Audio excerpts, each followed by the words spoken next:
Welcome to the Oregon Minute. This is our 4th episode. Today we are interviewing Library Director Jennifer Way. How's it going? Good. Thank you for inviting me, Emily. Yeah, no problem at all. So first, order number 7 came out today from Public Health Madison in Dane County, and I wanted to talk briefly about library services and where they stand. I know some libraries in the area were going to open but decided not to because of this order. So can you give us an update about library services and curbside pickup and all that? Absolutely. Right now, we're going to continue to offer curbside pickup for the immediate future. We have been very busy with that. We're offering it both on demand, where people can drop in during certain times of the week, and then we're offering it by appointment so people can get materials that way. We're planning to continue that for quite a while. We are looking at planning for computer appointments, but aren't quite ready to make those available yet. Let's talk about them the last couple of months a little bit. What challenges have you and library staff had to face, adapting library services during the pandemic? And especially, what is it like to be the library director during such a weird health crisis? I think the challenges we're facing are similar to people in a lot of other businesses and workplaces. I think first, just the surprise of the situation that everyone kind of has, the stress and the family challenges and just adjusting to the situation to deal with. As far as the library goes, for a while we had to be closed entirely, and so we weren't even letting, most of our staff weren't even able to come in the building, and so a library is usually a really active community place, and for us not to be able to have people participate in the building was a little bit of a challenge for us, but we did use the opportunity to connect with people in other ways, so we really focused on ways to support the community during a difficult time. We have a lot of online resources available for people. Our Wi-Fi is accessible from the parking lot. Being able to add curbside pickup was a wonderful opportunity for us. We can still keep people safe, but to deliver those resources to them. And we really tried to transition our programming to make a lot of online opportunities. So we have a lot of online programming for babies and story times and kids, but we've also had some interesting workshops for adults as well. We're doing a Witnessing Whiteness program to focus on racial issues later this fall, and so it really allowed us to continue that, but just in a different way than we've done before. Yeah, I know the library recently put together an anti-racism book list, so if you could talk about that just very briefly, and then also maybe talk about some of your summer programming for youth as well. Yeah, so we have transitioned, first of all, for our summer reading program is now available all online, so people don't need to come into the library. There's an app called Beanstack where people can register and keep track of their reading, and we'll still have prizes and fun activities for people to participate in, so it's not just reading, but we'll be doing that.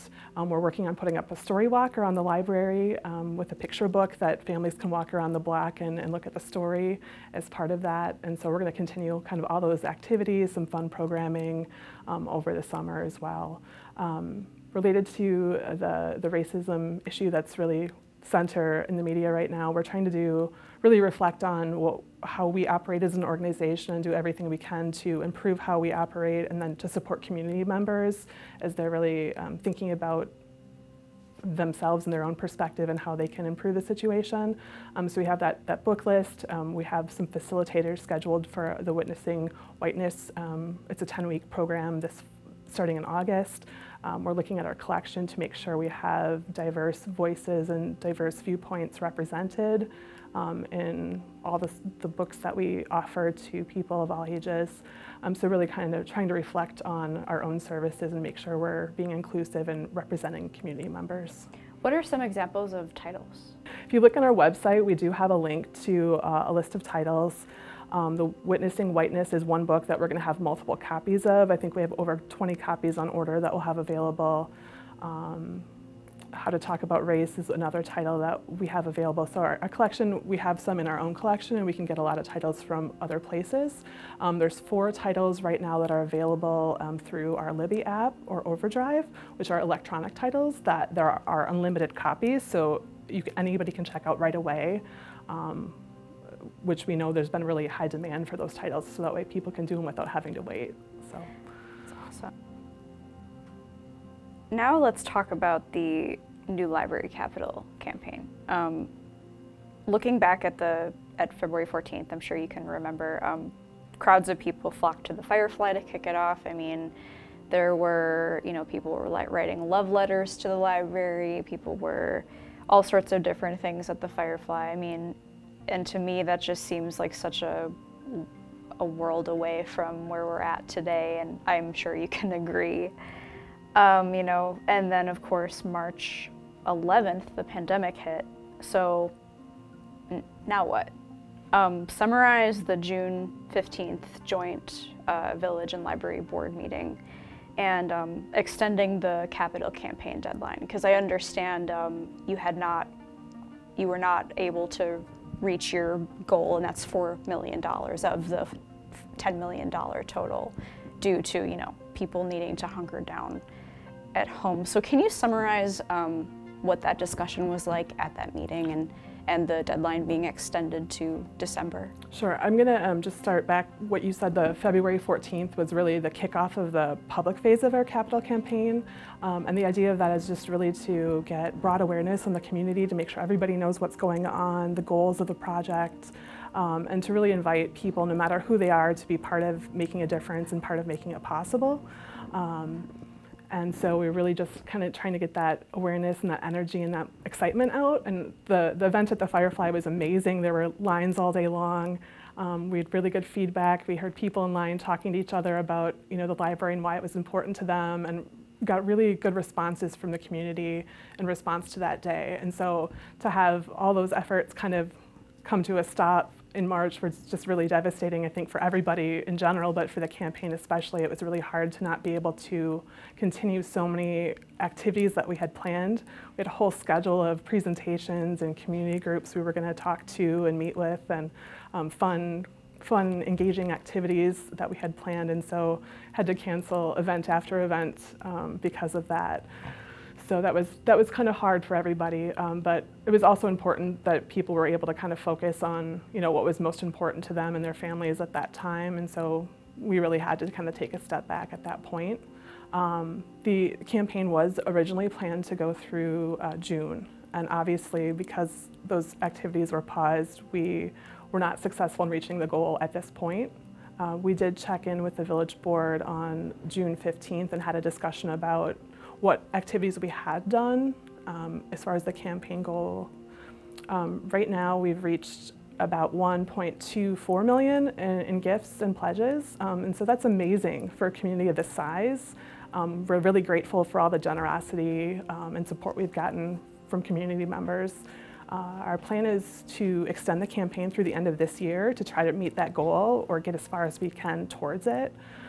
We really think it's important to make sure we engage people and give them the chance to help make a difference.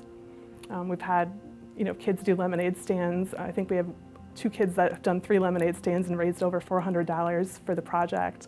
And we know there's other people that are excited about it and want to support it, but really haven't been invited yet just because of the pandemic timing. So.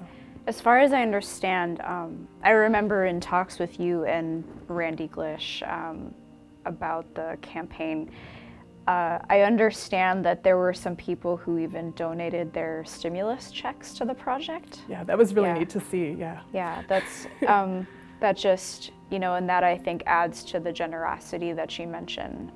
Even as people hunkered down at home, it's like they still showed support for this new library and showed that they wanted the project to come to fruition. So then how confident are you that you'll meet that deadline in December?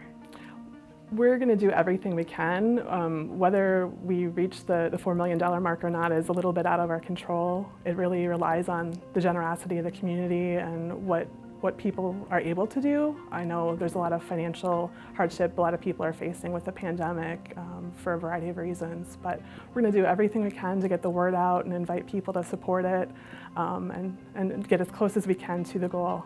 So we'll see, but I'm really hopeful that we'll be able to make a big impact and do the best we can. I think the main thing we really want to do is we don't want to just build something and have it be too small.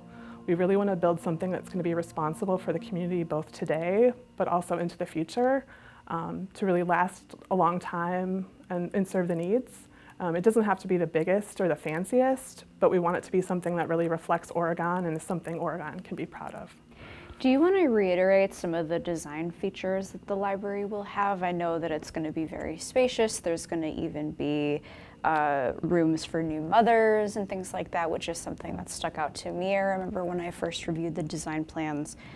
So yeah, just talk about some of the features for the library, because I do remember there was a story that I posted about some of the fundraising being delayed, and I remember that some of the reactions to that story on social media were, you know, why isn't the village focusing its finances on, you know, the pandemic, or there's a pandemic, why is there a new library being built? So I think for those people, you know, maybe reiterate some of the design features of the library and what it'll bring to this community, and why a new library might, you know, would be even beneficial potentially during a time like this. Yeah, so historically library use tends to go up significantly whenever there's a time of financial hardship.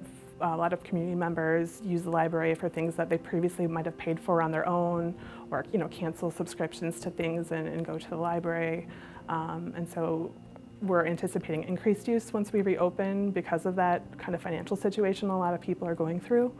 As far as the space, the current space has really been really difficult for us during the pandemic when you need to social distance and you're in a really small, undersized space. It's really challenging. Our staff area is really crowded on a good day, and then to try to keep all your staff members 6 feet apart is just really, really difficult.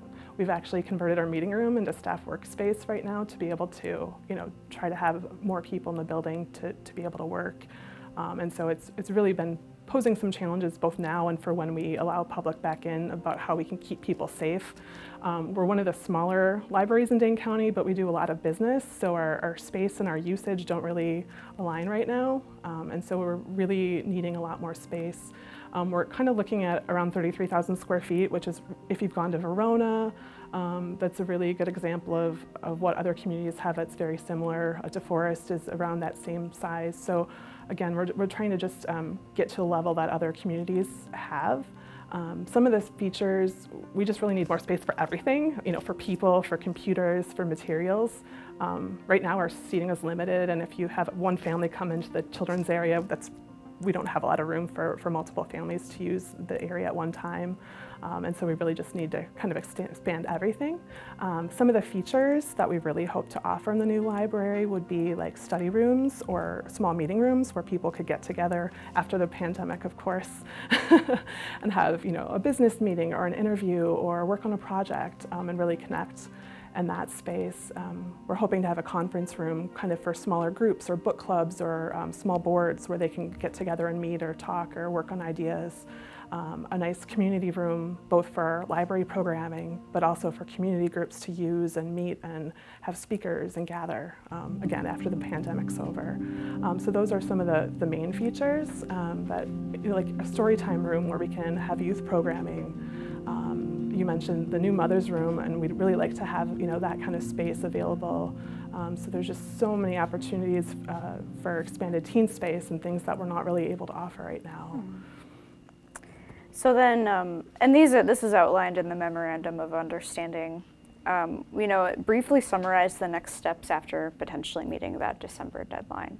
Sure. So after the campaign's done in December, what we'll do is likely have another joint meeting with the village board and just see where we're at. So hopefully we'll have reached the goal, but if not, we'll really need to check in and get everybody on the same page about where we're at, and then have to make decisions about how to move forward. If we have enough funding to move forward, that would be great. I understand construction costs are a little bit less now than they had been before, so that would be really advantageous for our project.